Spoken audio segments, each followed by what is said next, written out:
नमस्कार जय हिंद दोस्तों, स्वागत है एक बार फिर से आपका आप यूट्यूब चैनल स्टडी नीड्स पर। दोस्तों यहाँ पर आज अतिथि शिक्षक सेवा समाप्ति पर फिर से विचार संबंधी महत्वपूर्ण वीडियो आप तक लेके आए हैं।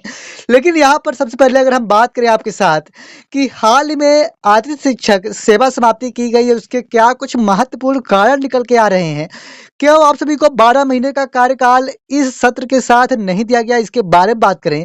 तो जैसा कि आप जानते हैं कि जो यह भर्ती प्रक्रिया है यह 10 महीने अर्थात पूर्व नियमों पर संपन्न की गई। साथ ही में एसएमडीसी के अनुसार यह भर्ती प्रक्रिया संपन्न की गई जिसमें अनुबंध का कोई जिक्र नहीं था। साथ ही में कोई नियम नहीं बनाए गए, जबकि अब टीटी व पैनल की जानकारी भी फीड कराई जा चुकी है और यह जानकारी अंततः फीड कराई गई है, जैसा कि आप लोगों ने भी कराया होगा। साथ ही में 12 महीने मानदेय के लिए किसी प्रकार का कोई जिक्र नहीं था या फिर कहें कि आपके आदेश में नहीं था, जिस पर वित्त विभाग या जीएडी की कोई मंजूरी नहीं थी और जिसके वजह से यहाँ पर आप सभी अतिथि शिक्षकों की सेवा समाप्त की गई।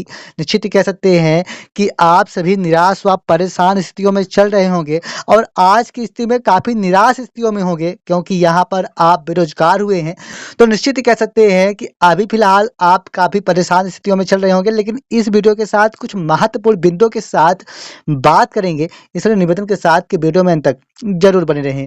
दोस्तों सबसे पहले अगर हम बात करें आपके साथ, तो आपके लिए माननीय मुख्यमंत्री जी की ओर से कुछ घोषणाएं थी जो की गई और फाइनली उसे मंजूर नहीं किया गया, जिसके वजह से आज आप बेरोजगार स्थितियों में पहुंच चुके हैं। और यहाँ पर भी आप देख पा रहे होंगे कि अतिथि शिक्षकों की सेवा समाप्ति पर फिर से विचार की मांग इस प्रकार से की गई है। लेकिन थोड़ा सा इसके बारे में बात करें तो 15 जून से आप सभी की स्कूलें संचालित की जानी है, जैसा कि आप जानते हैं। और अभी हाल में एक आपने आदेश देखा होगा ट्राइबल डिपार्टमेंट की ओर से, जिस पर अतिथि शिक्षकों की कहाँ पर कितने जगह पर भर्ती प्रक्रिया संपन्न की जानी है उसके लिए फाइनली कार्य प्रारंभ कर दिए गए हैं। तो निश्चित ही कह सकते हैं कि इस नए सत्र में जल्द ही अतिथि शिक्षकों की भर्ती प्रक्रिया संपन्न की जाएंगी।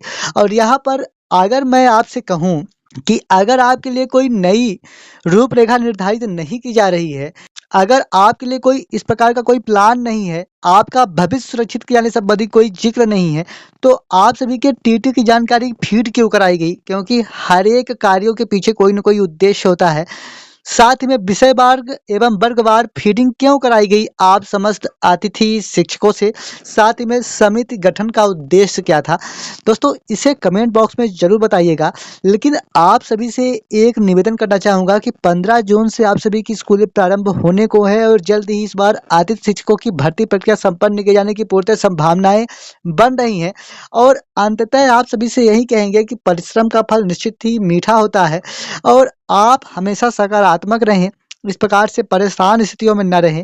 आपको इस नए सत्र में कुछ न कुछ नया जरूर मिलने की पूर्णतः संभावनाएं बन चुकी हैं, क्योंकि जैसा कि आप जानते हैं कि आपके लिए अब जो काम है पूरी तरह से नियमानुसार किया जा रहा है, चाहे वह टीटी उत्तीर्ण की जानकारी हो या पैनल क्रम की जानकारी हो, तो यहाँ पर व्यवस्थित कार्य किए जा रहे हैं। तो निश्चित ही कह सकते हैं कि आप सभी के लिए कोई न कोई उद्देश्यपूर्ण कार्य ही किए जा रहे हैं।